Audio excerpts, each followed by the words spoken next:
وہ کون سے صحابہ تھے جنہیں فرشتے بھی سلام کرتے تھے؟ چلو آج ہم آپ کو بتاتے ہیں۔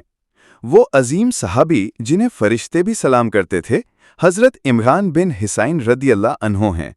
آپ جلیل القدر صحابہ میں سے تھے اور اپنی عبادت، تقوی اور صبر کے لیے مشہور تھے۔ حضرت عمران بن حسین رضی اللہ عنہ کو ایک لمبے عرصے تک شدید بیماری لاحق رہی، لیکن اس کے باوجود وہ صبر و شکر میں اپنی مثال آپ تھے۔ اسی صبر اور عبادت کی وجہ سے اللہ تعالیٰ نے آپ کو یہ خصوصی مقام عطا فرمایا کہ فرشتے آپ پر سلام بھیجتے تھے۔ روایت میں آتا ہے کہ آپ کے قریب بیٹھنے والے لوگ اکثر محسوس کرتے کہ آپ کی مجلس نورانی اور پرسکون ہو جاتی تھی، گویا فرشتے ان کے پاس موجود ہیں۔ یہ اعزاز بہت کم صحابہ کو ملا۔